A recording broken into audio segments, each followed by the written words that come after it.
So the senator said to let us in, the senator.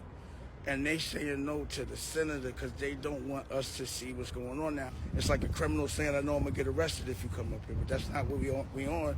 We just want things to change.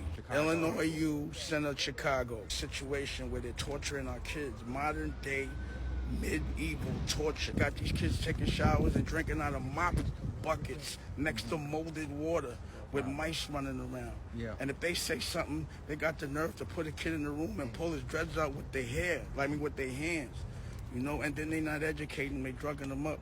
And they expect them not to come back? No, they want them to come back, but they shouldn't get tortured. Yeah.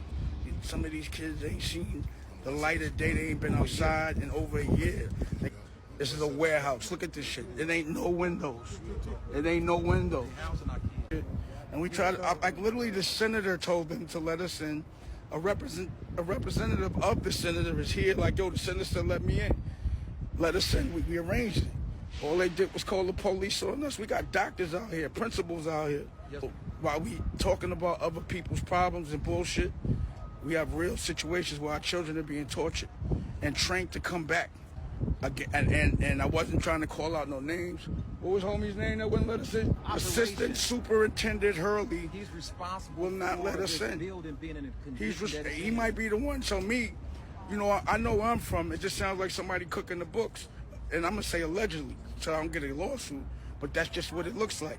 So if every kid's supposed to get 1.2 or over that a year per bed, why they gotta pay for their own toilet paper? I don't get that. $12 million. $12 million. I'm the principal. $12 million is going towards the medication of one psychiatrist and all white female therapists. Nothing against that, but we need to have a black perspective. In addition to that, for this hellhole, it's $1 million a year, over $100,000 a month Per child. To lease this facility. It's $1 million. $88,000 a month. Yeah, that's what that is. $88,000. Trust me. It's dangerous for the adults and the kids to be in there because it's mold. They had me investigated as a principal because of the exposure to the biological warfare on our youth. And the fact that they're giving melatonin and clonidine, which clonidine affects your central nervous system, and it also affects the young person's ability to procreate. Now, if you couple that with psychotropic medication, how does that have long-term implications on our youth's ability to be able to live a productive life? 5 years, I've lost over 18 students in a span of 5 years. 80% of the students return within 2 to 3 months. And so there's a biological warfare. Yes. There's a fail-proof 3 strikes and you're in. As a matter of fact, the governor's is willing to sit down with us and have a conversation.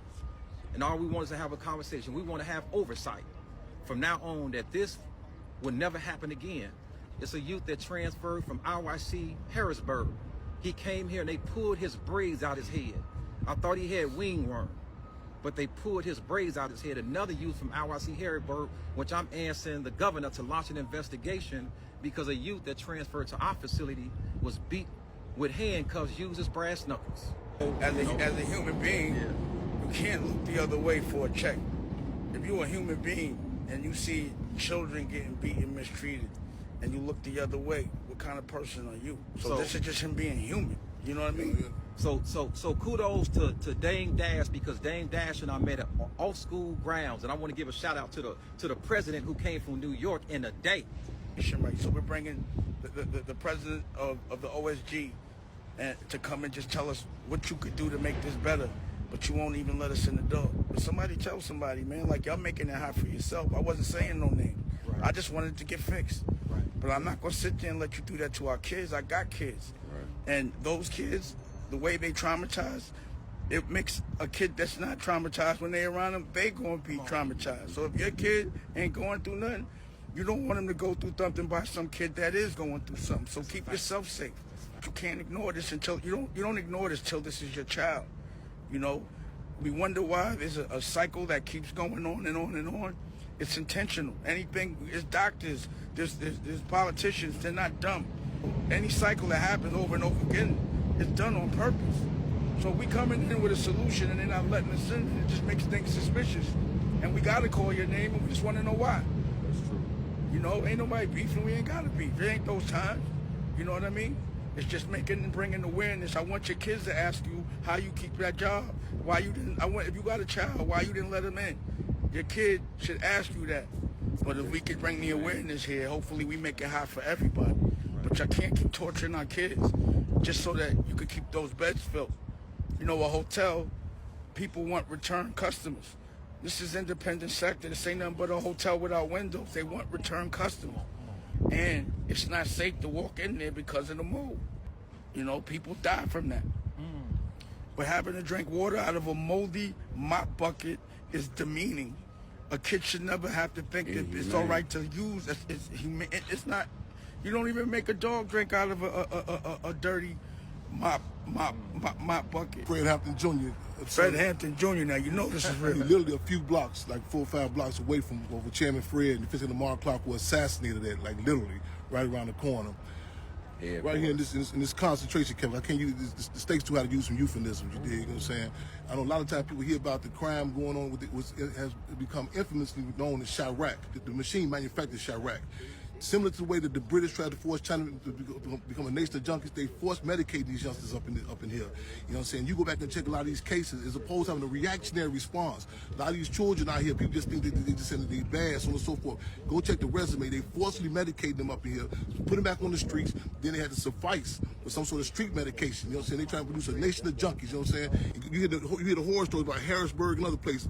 A lot of these youngsters, they come out, they don't talk about it. Similar to like in Abu Ghraib, Baghdad, they asked the prisoners why did they talk about it. They say someone was so embarrassed. You know what I'm saying? What happened to them in there? You heard the brother Mike McGrone just said they shoot on medication. They can't even they can't procreate. They can't reproduce. There's a hidden hand. There's something that you fear, and that is why you don't want us to come up in there just to be a sign of encouragement, just to give hope, just for them to feel good that somebody cares about them. Not the fact that you're already treating them. If this was an animal shelter, it would be a premium location, and the edifice would be in the billions of dollars. Along with giving clonidine and melatonin, along with other psychotropic medication, we're releasing kids to be a threat not only to themselves but to each other. They're training them to do work. We're not talking about the question. We all know. We're bringing the answer. Now, the video was flagged for whatever reason. They removed the sound. It took me less than 5 minutes of searching to see the problems inside Illinois youth facilities, amongst other correctional facilities, have been flagrant and rampant. So this is an article from Capital News, Illinois, from November of 2023. Inside Illinois youth lockups, children go without basic services and face excessive punishments. While the department has repeatedly cited several centers for failing to meet its standards under state law, the IDJJ cannot mandate corrective action plans, issue fines, or shut down detention centers found in repeated violation of the rules. Instead, the IDJJ reports are sent back to the county detention facility staff and to chief judges of each judicial circuit under whose authority they operate. Neither the staff nor the judges are obligated to respond.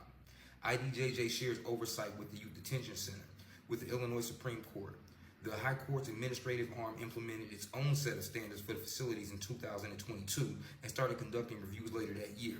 The court found that about a third did not meet the standards, and a spokesperson for the Illinois Supreme Court declined to provide the full review of any of the ongoing progress reports for facilities requiring action plans, saying that only its initial summary reports are made public. The judicial branch is not subject to the Illinois Freedom of Information Act. Why not? That doesn't make sense.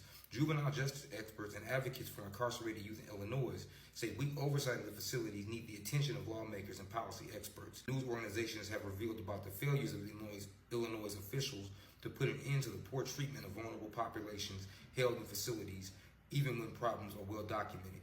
Capital News Illinois spoke with 6 experts in the field of juvenile justice and youth.